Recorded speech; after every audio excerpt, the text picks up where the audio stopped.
Don't leave me. I'm carrying your baby. Maria Santos screamed as her boyfriend Jake walked away from their front row seats just as Elvis was taking the stage. The 23-year-old, 7 months pregnant, clutched her belly as 18,000 people at the Las Vegas Silver Palace turned to stare at the heartbreaking scene. "I can't do this alone," she sobbed, her voice breaking with desperation. But Jake didn't even look back as he disappeared into the crowd, leaving Maria with nothing but a crumpled concert ticket and the crushing realization that she was about to become a single mother. What Elvis did when he saw this pregnant woman's world collapse would restore faith in humanity and prove that sometimes the most unexpected families are formed in the most public places. But to understand why this moment would transform not just Maria's life, but the lives of everyone who witnessed it, you need to know about the promise that was broken and the dream that was shattered in the span of 30 seconds. It was October 22, 1976, at the Las Vegas Silver Palace. Elvis was performing his evening show to a sold-out crowd of 18,000 people. The atmosphere was electric as fans from around the world gathered to see the king of rock and roll in his prime. But in the front row, center section, a different kind of drama was unfolding. Maria Santos had been planning this night for months. At 23 years old, she was 7 months pregnant with her first child, and despite the physical challenges of her condition, she had insisted on making this trip to Las Vegas. This wasn't just any concert for Maria. It was a celebration of the life growing inside her and the future she thought she was building with Jake Morrison. "This is going to be perfect," Jake had promised her just that morning as they prepared for the show. "Our last big night out before we become parents. We'll tell our kid about this someday, how we saw Elvis together before everything changed." Maria had glowed with happiness, her hands resting on her rounded belly as she imagined their future. She'd been with Jake for 2 years, and when she'd told him about the pregnancy 6 months earlier, he'd seemed excited, even eager to start their family together. But Jake Morrison had been lying to himself and to Maria for months. The reality of impending fatherhood had been eating away at him, filling him with a terror he couldn't admit to anyone, least of all the woman who was depending on him. As Maria's belly grew, so did Jake's panic. By the time they arrived in Las Vegas, he had already made a decision that would destroy both their lives. The trouble started during the opening act. Jake was fidgeting, checking his watch, barely responding to Maria's excited chatter about the show. She noticed his nervousness but attributed it to pre-parent jitters. "Are you okay, baby?" Maria asked, squeezing his hand. "You seem worried about something." "I'm fine," Jake lied, but his palms were sweating and his heart was racing. The weight of what he was about to do was crushing him, but he'd convinced himself it was the only way out. When Elvis finally took the stage and the crowd erupted in cheers, Jake saw his opportunity. The noise, the chaos, the distraction, it would provide the perfect cover for his escape. "Maria," he said suddenly, standing up as Elvis began his first song. "I can't do this." Maria looked up at him confused, thinking he meant the loud music or the crowded venue. "Can't do what?" "We can leave after a few songs if you're not feeling well." "No," Jake said, his voice cold and final. "I can't do this. I can't be a father. I'm not ready for this responsibility." The words hit Maria like a physical blow. Around them, thousands of people were singing along to Elvis, but suddenly Maria could only hear the sound of her own world crashing down. "What are you talking about?" she whispered, struggling to stand with her pregnant belly. "Jake, what are you saying?" "I'm saying I'm leaving," Jake replied, already stepping toward the aisle. "I can't handle being tied down. I'm too young for this. I never wanted kids." "But you said you were excited." Maria's voice was rising now, panic setting in. "You said you loved me. You said you wanted this baby." "I lied," Jake said simply. "I thought I could handle it, but I can't. I won't." That's when Maria let out the scream that would change everything. "Don't leave me. I'm carrying your baby." The desperation in her voice cut through the music like a knife through silk. Hundreds of people in the nearby sections turned to look, and even Elvis, who was in the middle of "That's all right," seemed to falter slightly as the commotion reached the stage. "I can't do this alone," Maria sobbed, reaching for Jake as he continued walking away. "Please, our baby needs you. I need you." But Jake Morrison didn't look back. He pushed through the confused crowd, ignoring the stares and whispers, and disappeared into the casino beyond the concert hall, leaving Maria standing alone with one hand on her belly and tears streaming down her face. The people around Maria were stunned. Linda Patterson, a 45-year-old mother of 3 sitting directly behind Maria, immediately stood up and put her arms around the crying woman. "Oh, honey," Linda said gently. "Oh my God, I can't believe he just did that." Patricia Williams, a physician visiting from Denver, who was sitting 2 seats over, also moved to help. "Ma'am, are you feeling any contractions, any physical distress? That kind of stress can be dangerous for you and the baby." But Maria was beyond consolation. The humiliation of being abandoned so publicly, combined with the terror of facing single motherhood, had overwhelmed her completely. Her sobs grew louder, and more people began to notice the commotion in the front row. Elvis, who had finished his opening song, noticed something was wrong in his audience. His performer's instincts, honed by decades of reading crowds, told him that someone needed help. "Hold on there, folks," Elvis said into his microphone, his voice carrying clearly through the arena. "Seems like we might have someone who needs some assistance down front." The arena began to quiet as Elvis walked to the edge of the stage, trying to see what was happening in the front row. When he spotted Maria still crying and being comforted by the women around her, his heart immediately went out to her. "Ma'am," Elvis called out gently, "are you all right? Do you need some help?" Maria looked up at Elvis through her tears, and for a moment, she couldn't believe that the king of rock and roll was speaking directly to her. But the kindness in his voice only made her cry harder. "He left me," Maria managed to say, her voice carrying through the microphone that Elvis was holding close to the stage edge. "He left me and our baby." The arena fell completely silent. 18,000 people held their breath as they witnessed this moment of raw human vulnerability. Elvis felt something shift inside his chest. He'd seen Heartbreak before, had consoled countless fans over the years, but there was something about this pregnant woman's pain that hit him differently. This wasn't about him or his music. This was about a woman whose partner had just abandoned her in the cruelest possible way. "He left you?" Elvis asked, his voice filled with genuine concern. "Right now? Right here?" Maria nodded, unable to speak through her. The women around her nodded too, their faces showing their own shock and anger at what they'd witnessed. Elvis made a decision that would define not just the rest of the evening, but his entire understanding of what it meant to be a man and a father. "Well, that's his loss," Elvis said firmly, his voice carrying to every corner of the arena. "And it's our gain, because now we get to take care of you." He gestured to his security team. "I want you to bring this lady backstage after the show, and I want to make sure she has everything she needs." But Elvis wasn't done. He looked out at the audience, then back at Maria. "Ma'am, what's your name?" "Maria," she whispered. "Maria Santos." "Maria Santos," Elvis repeated, his voice gentle but carrying to everyone in the arena. "That's a beautiful name, Maria.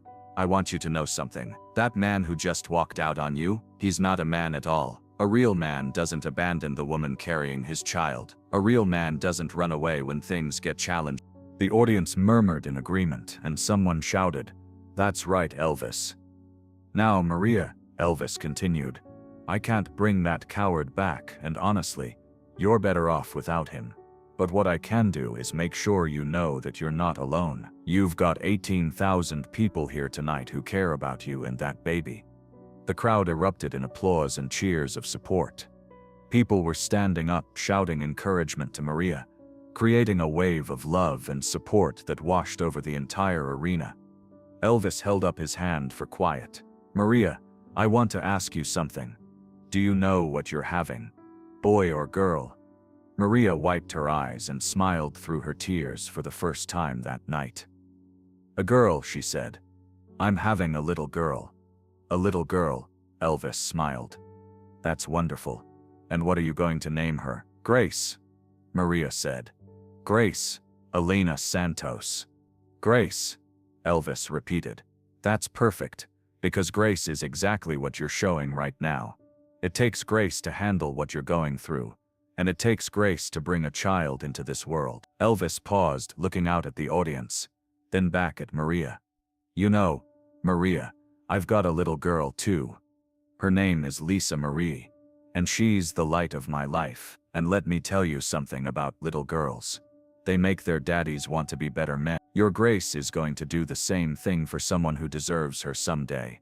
The crowd was completely captivated now. This wasn't just a concert anymore.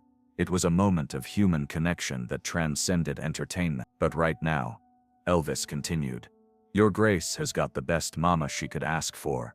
A mama who's strong enough to handle whatever life throws at her. A mama who's brave enough to face the future even when it's scary." Elvis gestured to his band. "You know what, boy? I think we need to sing a special song for Maria and little Grace. Something that celebrates the kind of love that never gives up, never walks away, never abandons the people who need it most." As Elvis began the opening notes of Love Me Tender, something magical happened in that arena. The song, usually a romantic ballad, became something different, something deeper. It became a lullaby for an unborn child, a promise from a community of strangers, and a declaration that love comes in many forms. Love me tender, love me sweet, never let me go. As Elvis sang, Maria felt something she hadn't expected. The fear was still there, the hurt was still real, but underneath it all was a growing sense of strength. She wasn't alone. She had never been alone. Love didn't just come from romantic partners. It came from communities, from strangers who became friends, from moments of grace in the darkest times. When the song ended, the arena erupted in the longest standing ovation Elvis had ever received. But it wasn't just for him. It was for Maria, for Grace, for the power of human connection, and for the understanding that family isn't always about blood relations. Elvis walked to the edge of the stage and knelt down to be closer to Maria's level. "Maria, I want to give you something," he said, taking off one of his famous scarves. "This is for Grace. I want you to tell her that Elvis Presley believed in her before she was even born, and that she's got a whole world of people who can't wait to meet her." Maria took the scarf with trembling hands, and for the first time since Jake had walked away, she felt hope instead of despair. "Thank you," she whispered. "Thank you for reminding me that I'm stronger than I think." "You don't need to thank me," Elvis replied. "You just need to remember that strength isn't about never falling down. It's about getting back up every time you do."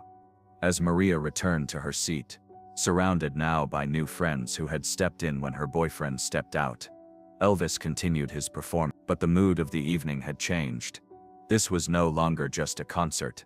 It had become a celebration of resilience, community, and the many different forms that love can take.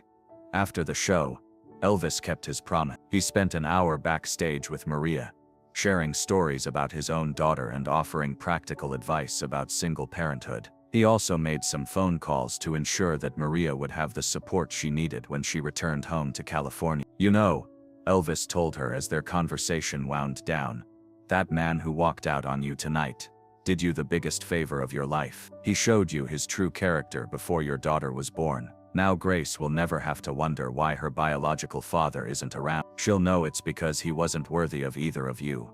Elvis also introduced Maria to several other single mothers in his fan community, creating a network of support that would last for years to come.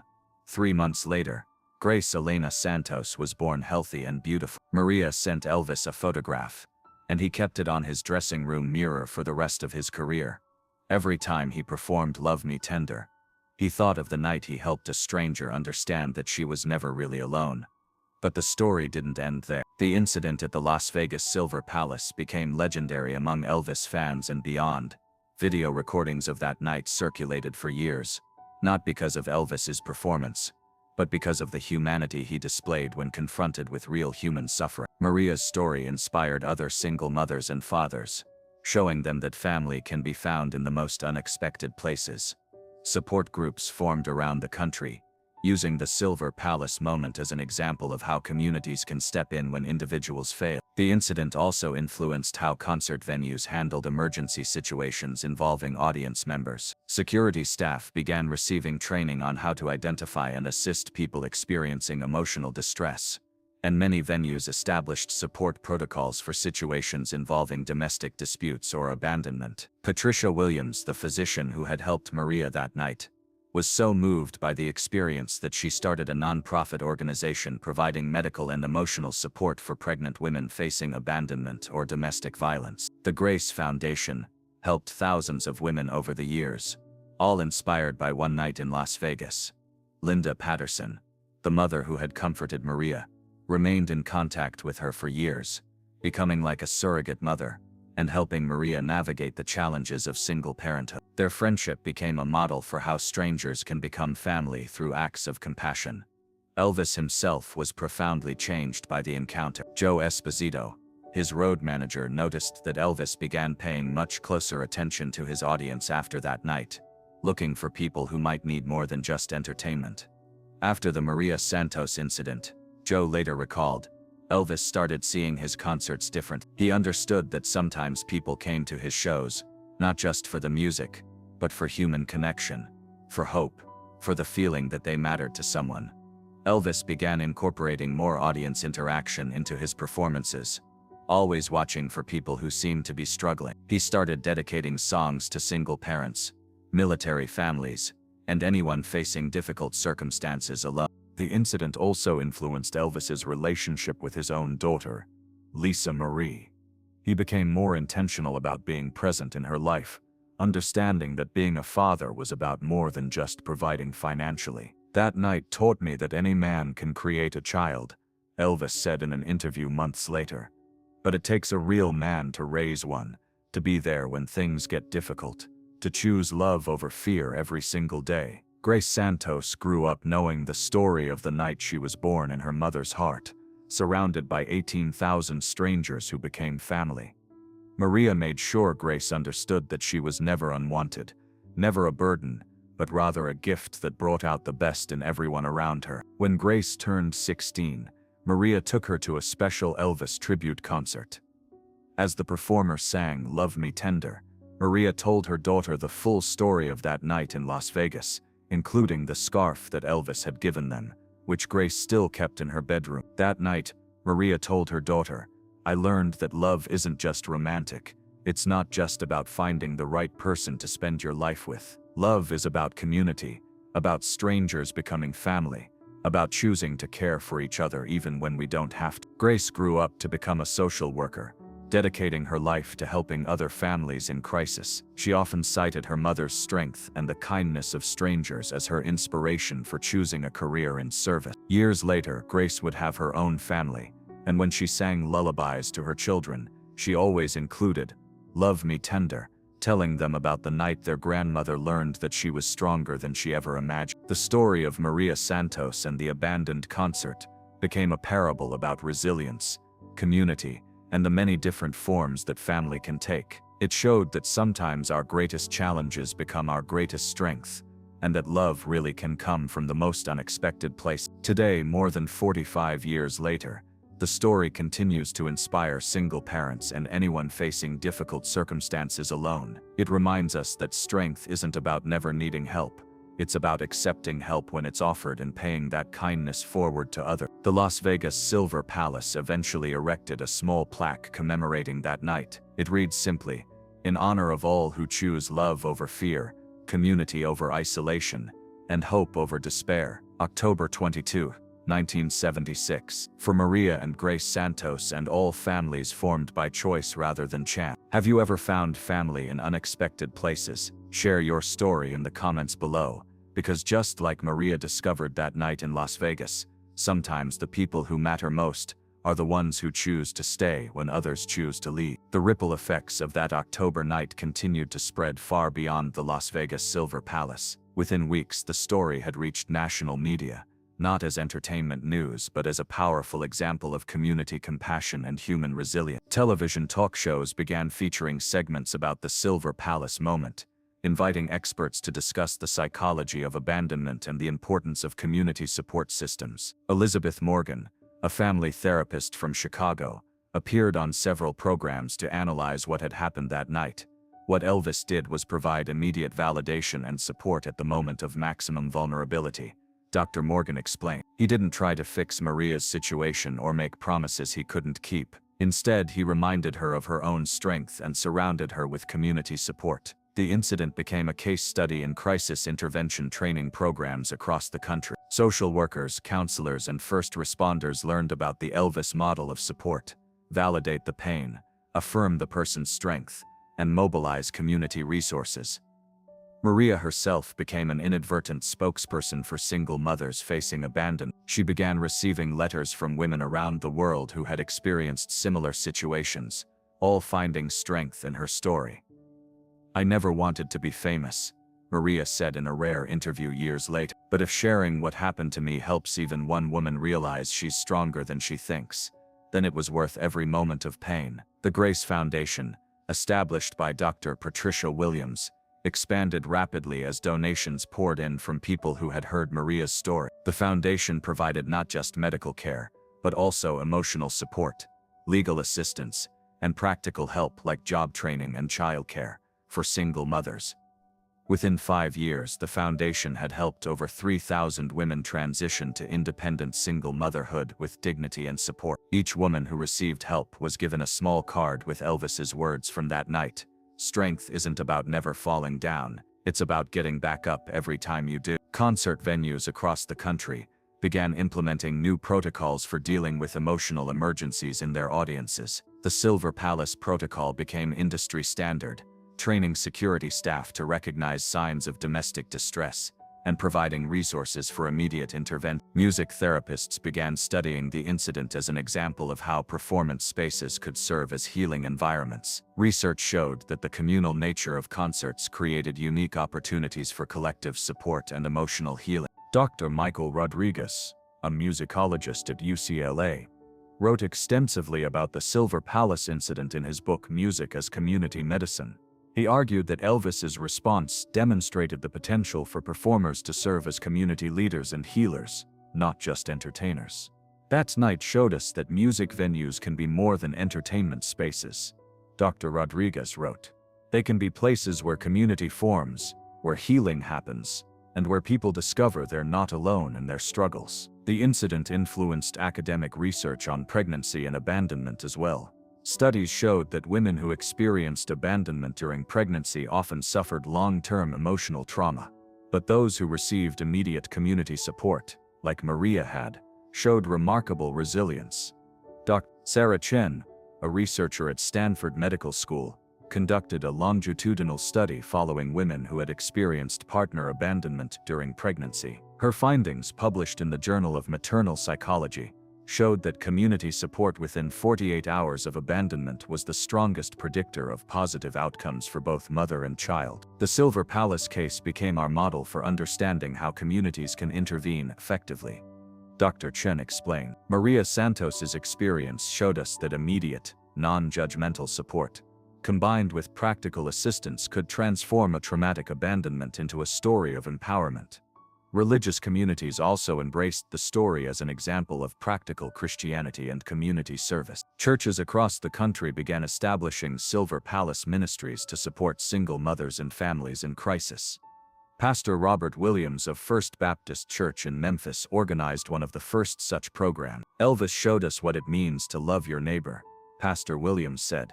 "He didn't preach at that young woman or judge her situation. He simply surrounded her with love and support when she needed it most." The ministries provided everything from baby supplies and childcare to job training and emotional counseling. They operated on the principle that support should be offered without judgment and with respect for the dignity of those receiving help. Legal advocacy organizations also took notice of Maria's story. The incident highlighted the lack of legal protections for pregnant women facing abandonment, leading to legislative efforts in several states to establish stronger support systems. Attorney Jennifer Morrison, no relation to Jake Morrison, founded the Pregnant Women's Advocacy Project after learning about Maria's experience. The organization worked to pass laws requiring fathers to provide financial support during pregnancy and establishing emergency assistance funds for abandoned pregnant women. Maria's story showed us that abandonment during pregnancy isn't just a personal tragedy. Attorney Morrison explained, "It's a societal issue that requires systemic solutions. We can't rely on the kindness of strangers, though Elvis certainly showed us the power of that kindness." The entertainment industry itself was changed by the incident. Many performers began incorporating more direct audience interaction into their shows,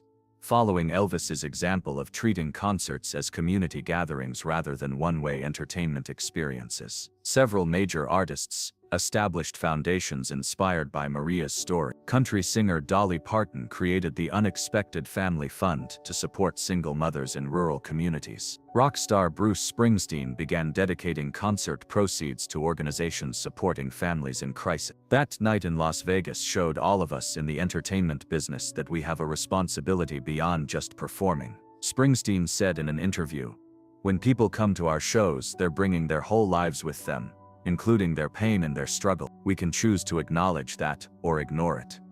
The incident also influenced how pregnancy and single motherhood were portrayed in popular culture. Television shows and movies began featuring more nuanced depictions of single mothers as strong, capable women, rather than victims or cautionary tales. Maria's story became required reading in sociology courses studying family structures and community support systems. Students analyzed the incident as an example of how informal social networks could provide crucial support in times of crisis. Professor David Martinez, at the University of Texas, incorporated the Silver Palace case into his curriculum on community resilience. This incident shows us how quickly strangers can become family when faced with injustice. Professor Martinez explained to his students, "It demonstrates that social support doesn't have to come from traditional family structure." International aid organizations also studied the incident as a model for community-based support system. The principles demonstrated that night in Las Vegas: immediate response, non-judgmental support,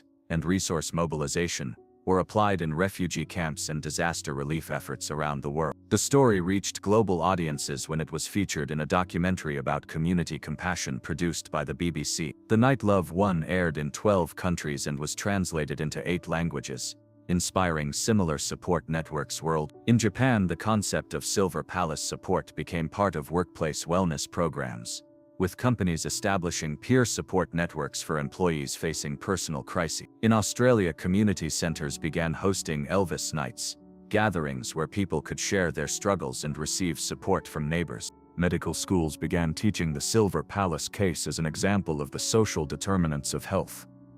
Students learned how community support during pregnancy could affect both maternal and child health outcomes for years to come. Amanda Foster, who taught at Johns Hopkins Medical School, used Maria's story to illustrate the importance of considering patients' social environments, not just their medical conditions. That night in Las Vegas shows us that healing doesn't always happen in hospitals. Dr. Foster told her students, "Sometimes the most powerful medicine is human connection." The incident influenced corporate responsibility programs as well. Companies began establishing employee assistance programs specifically designed to support workers facing family crises, including pregnancy complications and relationship breakdown. IBM created the Grace Initiative, named after Maria's daughter, to provide emergency support for employees experiencing domestic situations that could affect their work and well-being. The program became a model for other corporations worldwide. Mental health professionals continued studying the incident decades later, particularly focusing on how public support during trauma could influence long-term psychological outcomes. Research showed that Maria's experience of receiving immediate community validation helped prevent the development of post-traumatic stress disorder. Patricia Johnson, a trauma specialist at the Mayo Clinic, published several papers on the Silver Palace effect, the phenomenon of public trauma being transformed into community healing through immediate appropriate intervention. What happened to Maria that night could have been devastating for her mental health.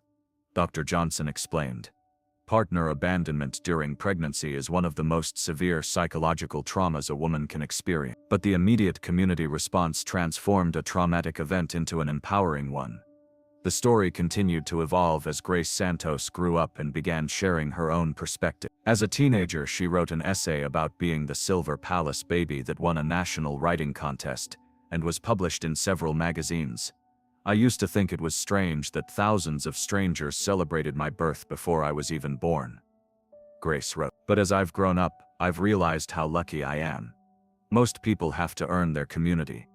Mine was gifted to me by my mother's courage and a room full of people who chose love over indifference." Grace's essay sparked renewed interest in the story, particularly among younger generations who saw it as an example of how communities could provide alternative family structures for people who needed them. Social media platforms began featuring the Silver Palace story during discussions about single parenthood, community support, and the power of bystander intervention. The hashtag #SilverPalaceSupport was used by people sharing their own stories of receiving unexpected help during difficult times. The legacy of that October night in 1976 continues to influence how we think about family, community, and the responsibility we have to care for one another. It serves as a reminder that heroism doesn't always come from grand gestures, but often from simple acts of human decency in moments when someone needs it most.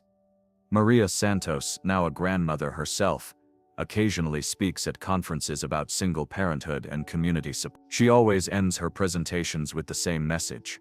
That night I learned that family isn't just about who you're related to, it's about who shows up when you need them most. The Silver Palace may be gone now, demolished years ago to make way for a newer casino, but the lessons from that October night live on. They remind us that in our most vulnerable moments, we have the power to choose compassion over indifference, connection over isolation, and love over fear. And somewhere in communities around the world, the spirit of that night continues in the neighbor who brings dinner to a struggling single parent, in the stranger who offers a seat to a pregnant woman, in the friend who stays when others leave. Because sometimes the most beautiful families are the ones we choose, and sometimes the greatest love stories are about communities coming together when individuals fall apart.